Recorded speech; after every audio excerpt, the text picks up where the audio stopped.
le prince Turki d'Arabie Saoudite est avec nous, Altesse royale, membre de la famille régnante qui joue un rôle si crucial dans la géopolitique actuelle. Bonsoir. Good evening.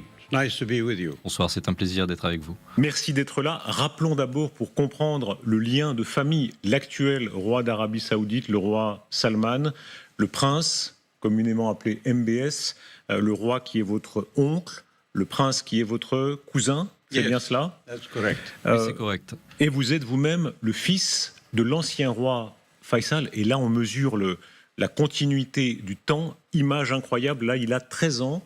Il est au congrès de Versailles, à Paris. D'abord à Londres, puis il vient à Paris avec Clémenceau. Vous êtes le fils de cet homme. Quelques mots sur ce qu'il représente.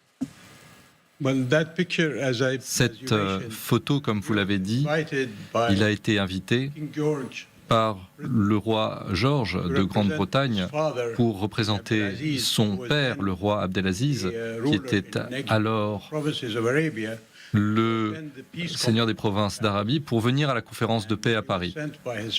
Il a été envoyé par son père et il a passé plusieurs mois au Royaume-Uni avant de se rendre en France à la conférence de paix et prendre contact avec tous les diplomates ici. Demain, vous inaugurez une exposition qui lui rend hommage entre cette Arabie Saoudite de 1919 et l'Arabie Saoudite d'aujourd'hui. Il y a une grande évolution, il y a évidemment l'argent du pétrole. On rappelait tout à l'heure l'incroyable bénéfice d'Aramco. Il est tombé il y a quelques heures, plus de 160 milliards. 160 milliards de bénéfices. On ne parle pas du chiffre d'affaires, du bénéfice. Vous êtes actionnaire vous-même ? Oui, je suis actionnaire comme beaucoup d'autres Saoudiens. Quand l'État a vendu ses actions, j'ai acheté ce qui restait de la vente. Mais vous avez dit qu'Aramco avait fait d'énormes bénéfices. Ce que nous, on dit, c'est Alhamdoulilah, grâce à Dieu.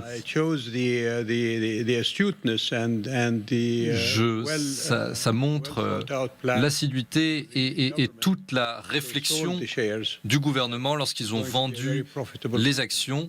Ils ont vu que ça allait être une entreprise très profitable. C'est dire votre puissance. Aujourd'hui, vous êtes très courtisé. Les Américains, Joe Biden s'est rendu en Arabie Saoudite, les Russes, les Chinois. On va voir tout à l'heure cette image incroyable de nouveaux rapprochements avec les Iraniens sous l'égide chinois. Mais les Américains d'abord. Si on reste à votre père, date clé, 73, votre père a inauguré une sorte de politique de lien très fort avec les États-Unis.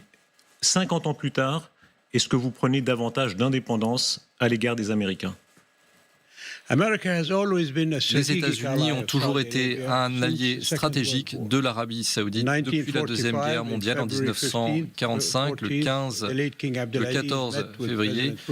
L'ancien roi Abdelaziz a rencontré le président Roosevelt et ils ont conclu une alliance qui a duré jusqu'à ce jour.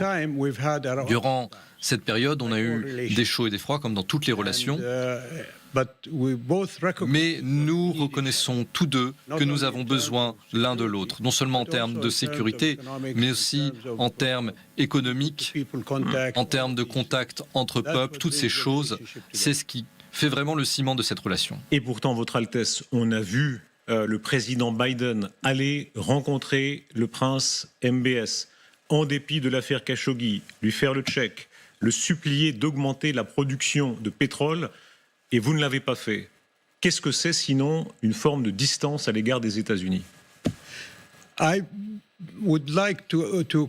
J'aimerais vous corriger dans ce que vous dites. Lorsque le président Biden est arrivé en juillet l'année dernière et qu'il a conclu un accord avec le Royaume sur de nombreux aspects, notamment la coordination de la politique pétrolière des deux pays afin que les prix soient stabilisés pour tout le monde, le Royaume a augmenté sa production de pétrole de juillet à octobre de cette année. Vous voulez beaucoup plus que ça, et vous le savez. Et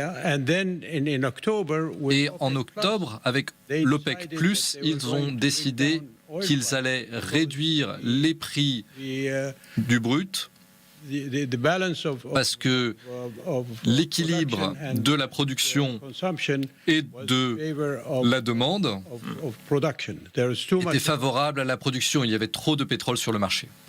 Prince Turki, cependant, l'image évidemment qui marque ces dernières heures, la poignée de main avec, sous la houlette des Chinois, entre vous, Saoudiens, et les Iraniens. Il faut rappeler là, l'antipathie historique entre sunnites et chiites, c'était comme entre les protestants et les catholiques en d'autres temps, ici même, à Paris, le lieu de la Saint-Barthélemy. Et là, ce rapprochement, vous savez très bien que pour un œil américain, cette image-là, elle est terrible. Vous savez, on dit que la beauté, ça dépend du point de vue, de là d'où on regarde. Donc la question, c'est de savoir qui regarde quoi. Et du point de vue du royaume, coopérer avec tous les pays, tout particulièrement aujourd'hui, c'est nécessaire pour avancer. La Chine est notre plus grand partenaire commercial. Elle achète la plupart de notre pétrole et nous achetons à la Chine tout un tas d'éléments techniques, certaines armes, et la relation est devenue une relation très importante pour nous.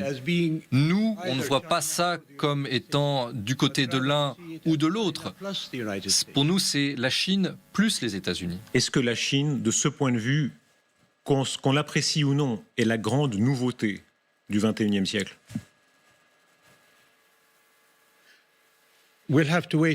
On devra attendre pour voir. Si vous réfléchissez en termes de puissance stratégique, déployée par la Chine ou les États-Unis, c'est incomparable. Les États-Unis sont encore la superpuissance mondiale partout. Oui, bien sûr.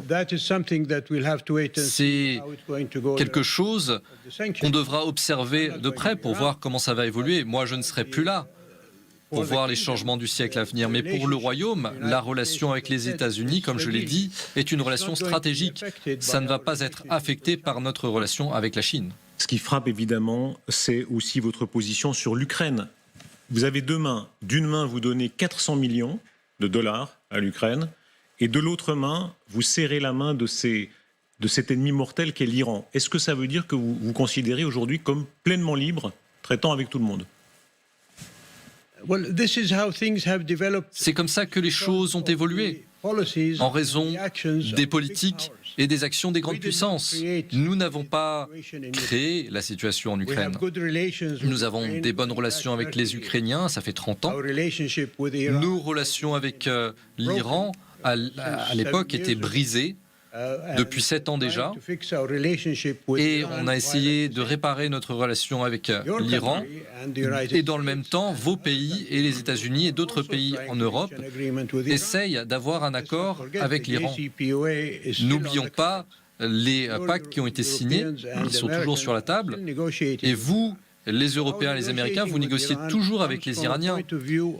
Donc, c'est dans notre intérêt mutuel de traiter avec les Iraniens pour influencer leur conduite pour que ça devienne un pays plus amical plutôt qu'un ennemi. Vous insistez beaucoup dans toutes vos déclarations sur ce que vous appelez le double standard. Vous considérez qu'il y a un double standard des Occidentaux quand ils condamnent l'Ukraine. Précisez ce que vous voulez dire exactement.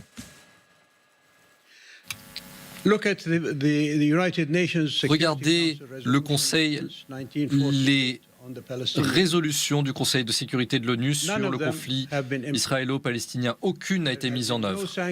Il n'y a pas eu de sanctions sur Israël pour son agression contre le monde arabe depuis 1967. Dans le même temps, lorsque la situation a émergé en Ukraine, les pays occidentaux ont immédiatement imposé toutes sortes de sanctions sur la Russie. Et ils ont eu raison de le faire, parce que l'agression, c'est inacceptable que ça vienne de la Russie ou d'Israël. Mais vous avez traité la Russie d'une certaine manière, tout en permettant aux Israéliens de continuer à occuper la Palestine et à continuer à faire ce qu'ils font sur le terrain en Palestine. Est-ce que cependant vous renvoyez dos à dos qu'il y ait des impérialismes de toutes les puissances ? Tout le monde le voit bien, mais est-ce que l'impérialisme d'une puissance démocratique et l'impérialisme d'une dictature, pour vous, se vaut ? didn't hear that very well. Je répète la question. Est-ce que l'impérialisme d'une dictature et l'impérialisme d'une démocratie, pour vous, se valent? L'agression, d'où qu'elle vienne, c'est quelque chose de mauvais. Que ça vienne d'un pays soi-disant démocratique ou d'un pays d'une dictature.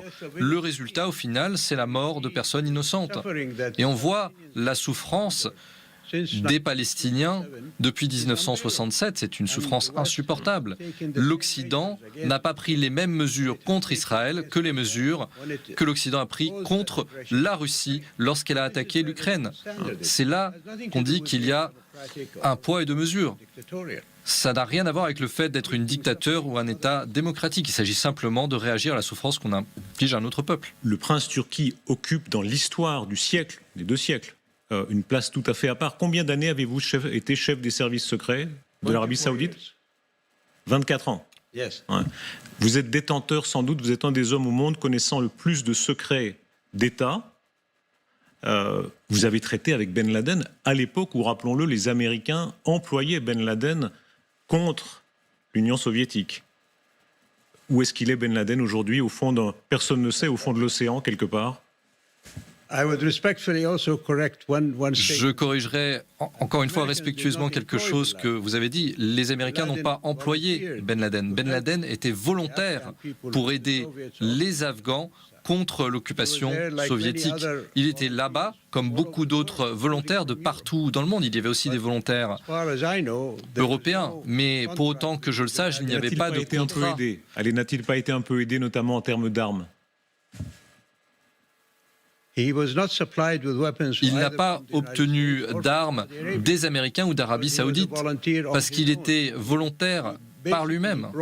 Et il a amené son propre équipement, il a amené des tracteurs, des équipements de construction pour aider les Moudjahidines et les réfugiés afghans au Pakistan. Lisez mon livre et vous verrez tout ça. Et on va recommander votre livre, mais je vous posais cette question parce que Ben Laden, à la fin, a été tué, Saddam a été tué, Milosevic a été tué, a été jugé, Hitler, Mussolini, tous les dictateurs, souvent, sous-estiment les démocraties. Et à la fin, ils croient que les démocraties sont faibles. Et les démocraties sont dures. Vous n'entendez pas bien la traduction. Est-ce qu'à la fin, les démocraties gagneront toujours? Je ne sais pas pourquoi vous insistez sur cette opposition entre États démocratiques et non démocratiques. Nous sommes tous des êtres humains qui vivent sous ces régimes. Oui, bien sûr. Mais quand quelqu'un commet un crime, qu'il soit pro-démocratie ou pas, il doit payer pour ce crime. Et l'agression contre l'Ukraine, évidemment, c'est un acte criminel. Et le Royaume a voté, l'Assemblée générale des Nations unies a voté pour toutes les résolutions qui condamnent cette agression. Et nous aimerions que l'Ukraine garde l'intégrité territoriale de son État face à l'agression russe. Dans ce distinguo entre les démocraties et les régimes autoritaires, l'assassinat de Jamal Khashoggi, c'était le 2 octobre 2018. Il est entré vivant dans votre consulat à Istanbul. Le Royaume l'a assassiné. Avec le recul du temps, comment est-ce que vous qualifiez ça? De faute?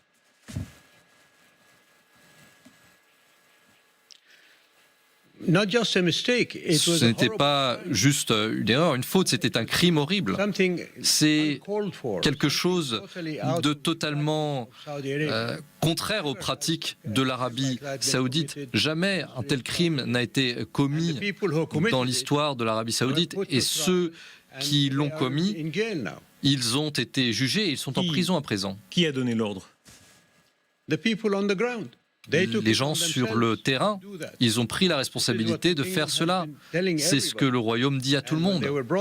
Et lorsqu'ils ont été traduits en justice, lors du procès, il y avait des observateurs, des membres du Conseil de sécurité et de la Turquie pour voir comment se déroulait. Ce n'est pas ce que dit le rapport américain, vous le savez, qui dit que c'est l'autorité suprême saoudienne, vous, qui avez donné l'ordre du Royaume. I didn't give it. Moi, je n'ai pas donné Vous l'ordre. n'étiez plus aux affaires. The CIA report. Le rapport de la CIA est basé sur de la conjecture et des présomptions. Lisez la manière simplement dont c'est rédigé. Ils partent du principe que la responsabilité en revient au chef de l'État, au prince héritier, qui lui a donné l'ordre. Il n'y a pas de fait, il n'y a pas de preuve. Et c'est pour ça que c'est dommage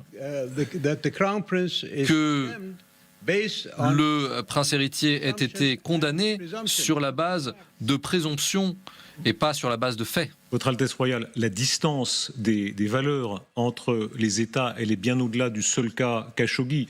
Tout le monde connaît en Occident aussi le cas de Raif Badawi, cet écrivain qui a été condamné 10 ans de prison, les flagellations, encore aujourd'hui interdit de sortir du pays, accusé d'apostasie parce qu'il disait que la religion catholique, musulmane, juive, l'athéisme se valent.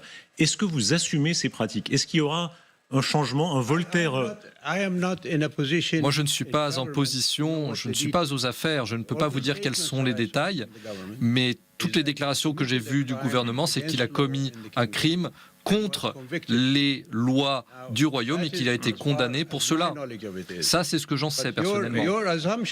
Mais vous partez du principe que c'est bien ou mal. Je ne vous pose pas la question si c'est bien ou mal, mais évidemment, vu des démocraties occidentales, oui, c'est mal, parce qu'il y a une liberté totale de penser. Est-ce qu'il y aura un jour, selon vous, un Voltaire, un Diderot saoudien, ou est-ce que vous considérez que éternellement vous continuerez sur votre voie? Let me ask you a question. Je vais vous poser une question. en retour. System... Est-ce que votre système judiciaire est parfait? Non. Est-ce qu'il n'y a pas des instances où vos tribunaux donnent des verdicts qui sont mauvais? Est-ce qu'il n'y a pas des gens en prison pour des fausses accusations, non seulement dans votre pays, mais dans d'autres pays aussi? Ce genre d'erreurs se produisent dans les systèmes judiciaires. Nous sommes un pays en train de se développer et nous espérons nous développer encore et encore. Et de ce point de vue, nous sommes en train de nous améliorer constamment et nous voulons avoir l'occasion de le faire par nos propres moyens, sans être forcés par d'autres à le faire à leur manière. On ne va pas faire toute l'histoire, mais évidemment, il n'y a plus ici de calas qui sont brûlés, comme c'est le cas encore de ce pauvre Raif Badawi. Mais ce que vous dites aujourd'hui, est-ce que l'Arabie saoudite va encore changer? Au début du règne du pouvoir actuel, on disait elle est en train de changer. Est-ce que ce mouvement va continuer?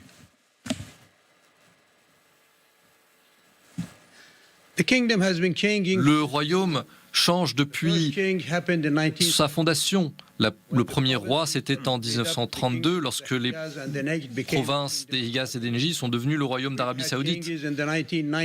Nous avons eu des changements dans les années 90, lorsqu'on a mis en place une constitution pour le royaume. Et on a réactivé l'Assemblée consultative. Sous le roi Abdallah, on a eu les réformes, on a rajouté les femmes à l'Assemblée consultative.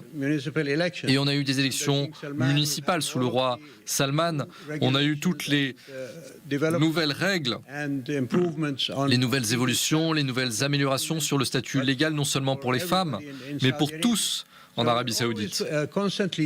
Donc nous sommes constamment en train de nous améliorer et de changer. Et c'est une responsabilité que nous avons, non seulement une responsabilité des dirigeants, mais aussi du peuple. Il y a une semaine, nous recevions un chef d'État du Bénin, un chef d'État africain, qui disait, c'est vrai, le monde change, sans doute que dans 30 ans, dans 40 ans, il sera davantage africain, brésilien, indien, chinois et peut-être un peu moins français, allemand, danois.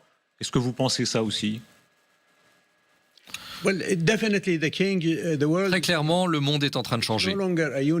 Ce n'est plus un monde unipolaire, comme on le voit, non seulement aux États-Unis, mais dans d'autres pays, en Afrique, en Amérique latine, dans d'autres régions. Et on a un vrai besoin de voir les Nations Unies elles-mêmes répondre à ce changement et refléter ces changements. Par exemple, le Conseil de sécurité, le privilège du Conseil de sécurité, le privilège du veto que seuls 5 pays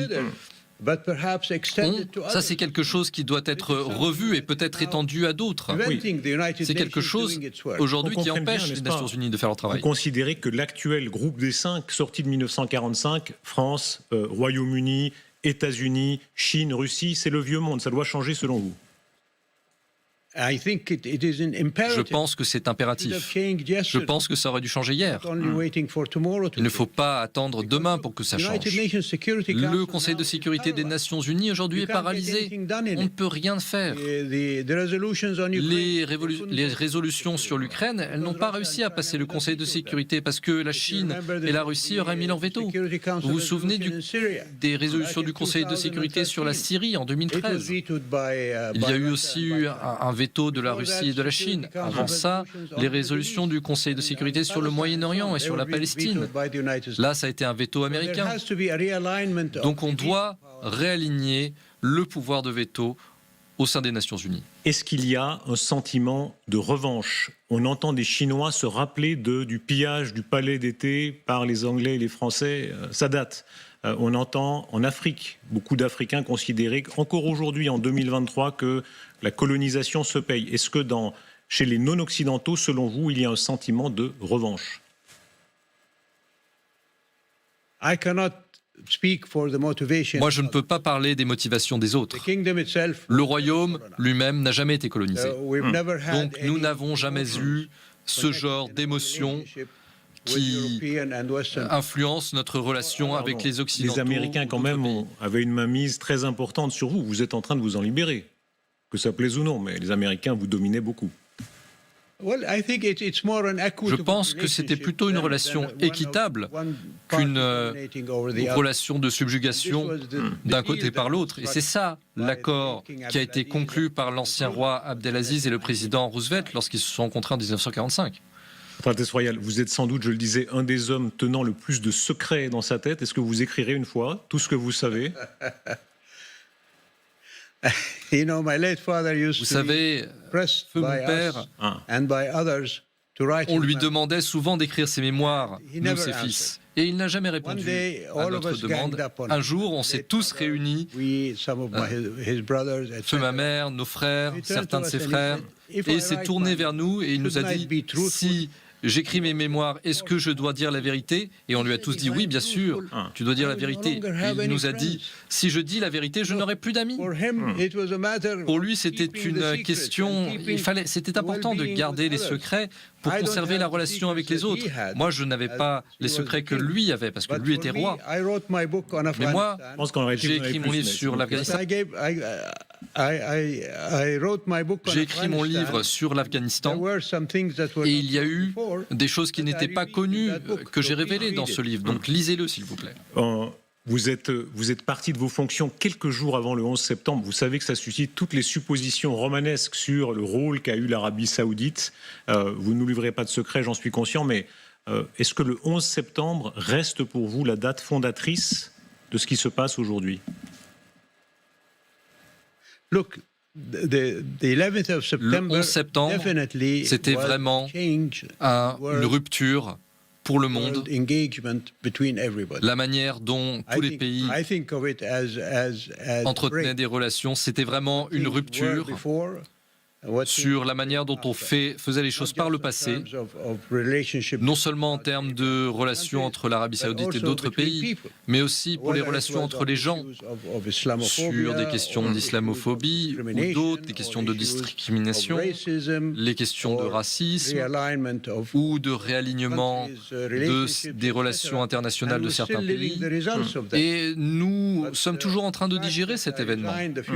Mais le fait que j'ai démissionné quelques jours avant, je n'avais pas de secret sur le 11 septembre parce que je n'avais pas de connaissances sur ce qui allait se passer. Si je l'avais su, je l'aurais dit à tout le monde. Votre Altesse royale, merci beaucoup. Prince Turki, 24 ans chef des services secrets, je crois que vous êtes le recordman mondial. Il n'y a personne qui a tenu à ce genre de poste davantage que ça. En général, ils ont bien ou mal fini, mais fini. Merci beaucoup et j'espère que vous visiterez ce qui se passe à l'UNESCO. Et c'est en effet l'exposition Le Roi Faisal, un morceau d'histoire du monde. Et on le rappelait tout à l'heure, depuis le traité de Versailles en 1919, incroyables images. Merci beaucoup d'avoir été notre invité.